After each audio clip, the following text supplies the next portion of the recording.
It was a Thursday morning around 4:30 in the morning. And the Spirit of the Lord woke me up and he said, I want to talk to you. So I got up and I got my iPhone out and got my notes ready. And for about an hour, God began to speak to me. You see, the following week, we were going to a ministers' conference, and there's going to be around 1,500 ministers. And the Lord began to speak to me about the ministers that were going to attend. So I wrote down everything God told me, and then I sent that letter through a text to the man who was in charge of that ministers' conference. I wasn't scheduled to speak at the ministers' conference, but the Lord said for me to send it to the man that was. And did you know that one of the speakers who was scheduled to speak, I think he spoke like the second day. Ladies and gentlemen, word per word, he spoke exactly what the Spirit of God gave me. It was amazing. I sat there and I said, Lord, you told him exactly what you told me. It was confirming the word that God was saying to the 1,500 ministers that were attending. Now, I want to share with you what God said to me, and I want to share with you what that guest speaker said. If you're a minister of the gospel, if you're a leader of a ministry, you're thinking about going into the ministry, maybe you're a pastor, a teacher, a leader, whatever department you're in ministry, I really want you to pay attention. This is a powerful, powerful word that you're about to hear. I need to read it to you, so I want you to really listen.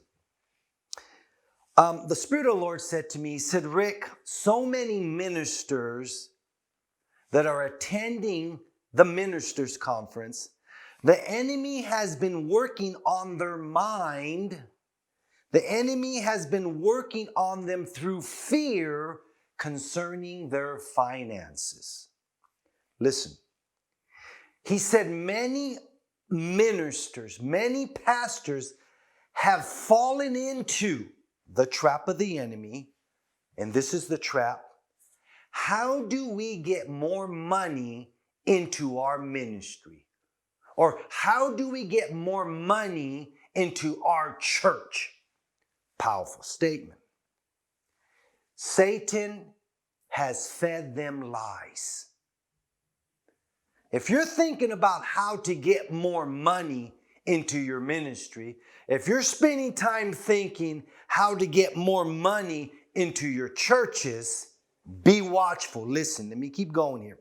Now I'm going to read you the thoughts that the Spirit of the Lord gave me as I was listening to him. Listen. This is what the lies are saying. This is what the ministers that were attending were saying.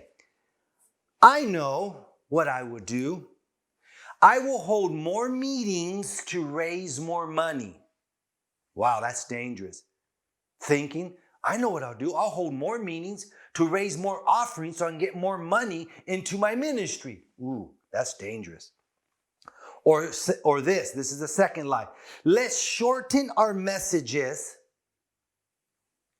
and let's spend more time sharing the vision of our ministry, and then maybe the people will give money into our ministry.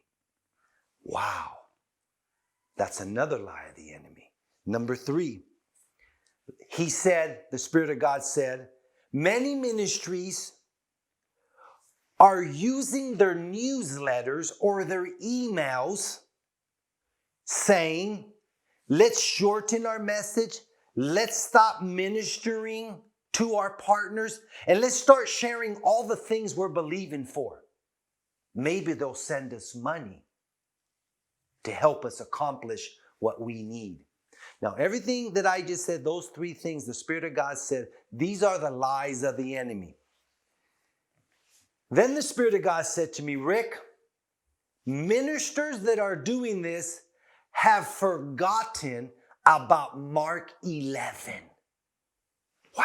Mark 11:22 says, and Jesus answered and said unto them, have faith in God. See, when you stop having faith in God, you'll start looking for gimmicks. You'll start looking for ways to raise money. You'll start looking for ways to manipulate people to give into you. You'll start selling chicken dinners. My culture, you'll start selling tamales to raise money. Jesus said, have faith in God. Let me read verse 23. For verily I say unto you, this is what God is saying to us ministers, that whosoever shall say unto this mountain, be thou removed, and be thou cast in the sea, and shall not doubt in his heart, but shall believe that those things which he saith shall come to pass, he shall have whatsoever he saith. Listen, if there's mountains of debt, if there's mountain of need in your life, Jesus said, speak to those things. Speak to the mountain. Speak to the needs. Don't speak to the people. Oh, very dangerous. When we begin to speak to people, hopefully they will give to us. That's what I call the beggar blessing. People trying to use the blessing, but they're actually begging. Be watchful that you're not trying to convey or convince the people to give to you. You should be ministering the gospel to them. If you meet their needs, if you have a word that ministers to people, they will sow into you, period. But if you don't have nothing to say, they'll never sow into you. I know that's heavy duty, but it's the truth. And that's straight from the Holy Ghost.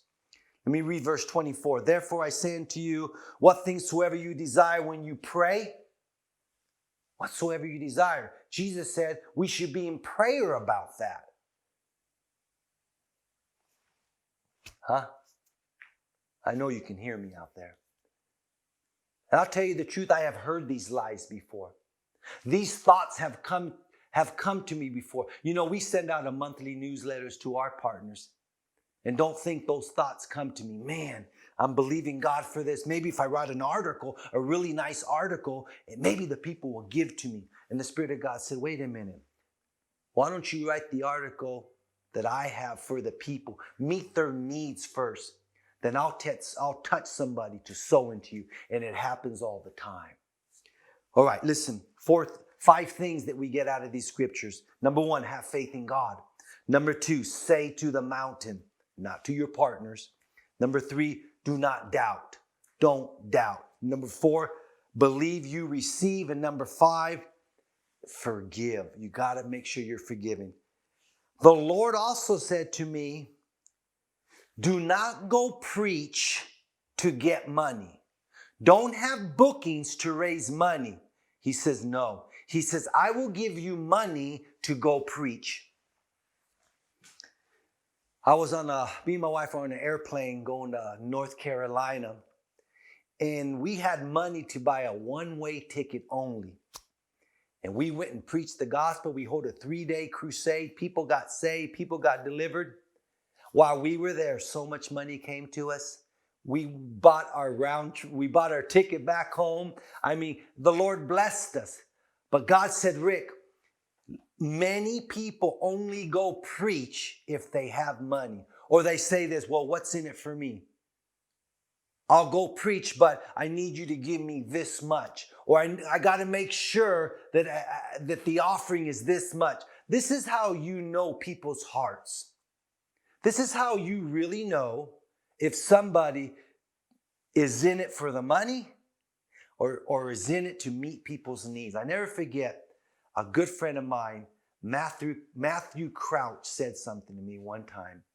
I was with him on TBN, and he said, tonight, it was me and a couple other ministers. He says, tonight we want to minister to the people. He says, don't talk about your books. Don't talk about your CDs. Don't talk about your website. He says, if you have something good to say to the people, they will find you out. They'll Google you. They'll search you. They'll find your website because you had something to say, and that changed my life forever. I should have a word in due season for people. Not with the attitude, well, what can I get out of it? And this is what God is saying. That so many ministers have fallen in to the lies of the enemy. I'll only go if I get myself a good offering. You know, a lot of people don't even take bookings no more unless they get, $5,000, $10,000. Now, I understand there's expenses. I understand all that. And God, if that's what you need to do, but you got to make sure that your heart is for the people first. And let me finish with this. This should be our motives. More meetings, we should book more meetings to get more word out. Did you get that? Lord, give me more opportunities to preach so I can get your word out. Number 2, our partner letters should be to meet the people's needs. That's what our partners letters should be about. Meeting the people's needs. And number 3, more money. Number 1, to promote the gospel. And number 2, so we can enjoy the gospel. Yep, I said it. Number 1, to preach the gospel. Number 2, so I can enjoy life. Jesus said he came to give me the abundant life. Lord, give me money so I can enjoy my life better. Being broke is not good. Being rich is better. And your last thought, the Spirit also said that I want to take my people to higher grounds. I believe this is our time to trust God like never before. Hey, listen, I'm praying for you. I want to encourage you. Stay in God, stay in the Word, stay in faith. Your future's bright.